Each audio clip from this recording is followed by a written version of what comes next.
I'll begin this video with I'll begin this video with today's topic of why do we choose certain kind of partners again and again and again, even if we don't want to. What makes us attract similar kind of partners that have given us a lot of pain, that have created traumas for us, where we have had one of the worst experiences of our life, where we have been manipulated, gaslit, been ignored, having to give so much of love, not receiving much in the end, all sorts of negative experiences in life with regards to relationship, a romantic relationship. How do we end up choosing again and again the same thing? Because if I have a choice, why would I want to choose someone who treats me that way? I mean, I would never want to, right? I would promise myself to never choose this, but yet something would make me end up in a same place again and again. How does this happen? For this, we need to understand how is love formed for us? What is love for us? Now, love is subjective. It is different for person to person, and how does it get created? For this, we'll have to go a little bit into our childhood. For the first experiences of what we see as love. When we are kids, the way our parents treat each other, the way people around us are loving each other, whether we are accepted or not, whether we are allowed to express freely, whether we are allowed to feel safe emotionally, whether I am allowed to cry, whether I am allowed to be vulnerable, and is love peaceful, or is it being in a space wherein you are emotionally not validated? Now, if I have experienced all this as love, when I grow up as an adult, my brain has stored this in childhood as meaning of love. So for me, meaning of love is equal to pain. Love is equal to not being emotionally validated. Love is equal to emotionally unavailable people in front of me. Love is equal to no peace. Love is equal to no kindness. Love is equal to fights. Love is equal to toxicity, gaslighting, manipulation, all of that. So, if my definition of love is this, and now this is stored in something called as our subconscious mind. Subconscious mind is where our memories, our associations, our programming is stored and done basically. So now as I grow up into an adult, I will end up choosing a relationship which feels familiar.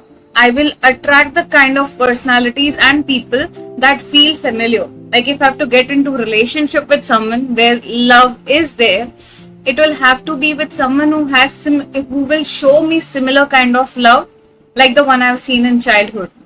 Because that's all I know. Because that is where I know how to survive. That is where I know how to live. Understand one thing.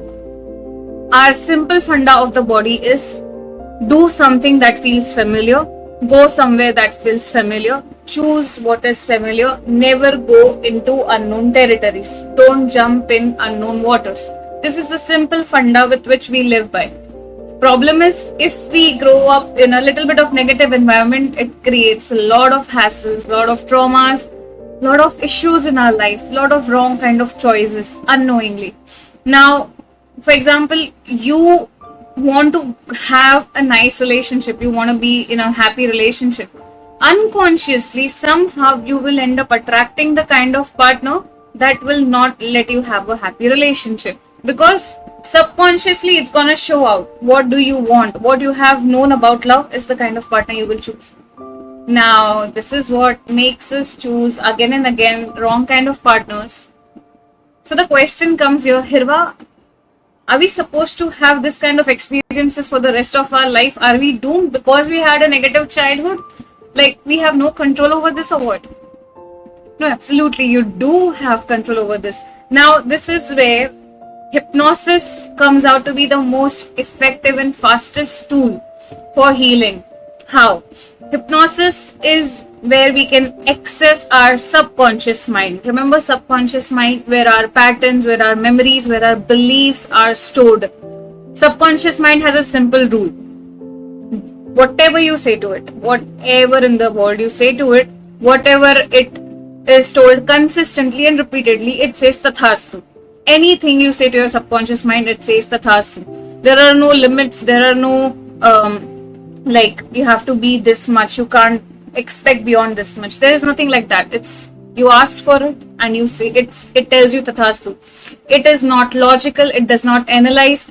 Conscious mind on the other side, it analyzes, it sees thousand other possibilities, it sees what is good for you, what is bad for you. It sees all this, comparing it to the beliefs and memories and associations formed in your subconscious mind. Subconscious mind is 90% more powerful than the subconscious mind. So it's like this, the image where there is this mountain and there's this just 5% that is conscious, 95% is subconscious. Now coming back to how do we heal from this? When we get into our subconscious mind using hypnosis, using hypnotherapy, we give those memories healing. Wherever this love was created as a definition, we go back to that moment, we heal it, and most important is we give it new suggestions, we reframe our beliefs, we reframe what feels safe to ourselves, and we give us new suggestions of what we want love to be. I want my love to be a place where I am held, where I am safe, where I am comforted, where I get to give love and I am not discarded for it. Or love has to be healthy. Love has to be a place of joy and humility and a safe space to be human. That's what love could be, a safe space to be human in front of someone else, a safe space to be vulnerable without being invalidated. So when we create this definition of love, the magic happens in reality in our life. Now any kind of people who are anything other than this will never get attracted to you, or you would not get attracted to them. You will not see them at all. You will slowly start only coming across people, only coming across situations where people have this kind of definitions of love. And then what happens? We start choosing this as romantic relationship for us. Now there is another twist which is amazing, that this belief of love, the definition of love changed. You know the impact of this in other areas of life. You choose friends wherein you don't have to have a certain behavior, you don't have to people please, you don't have to be anxious all the time, you don't have to worry about saying wrong thing. Your friendships start changing, you start having good experiences of friendships, you start having good colleagues around, you keep attracting all the best possible things that is in alignment with this definition of love. So this is the power of hypnosis, an amazing thing which is super fast. It takes so much of less time because we are constantly rewiring our brain, first of all healing it, making it feel safe enough, and then feeding it new information. And when it says tathastu, it's already done, it starts changing into your real reality. So think about it, comment, reach out if this is what you have gone through, this is what I have gone through, and this is the breakthrough I have had in my life. So yes, thank you for listening to this video. All the very best. Take care of yourself.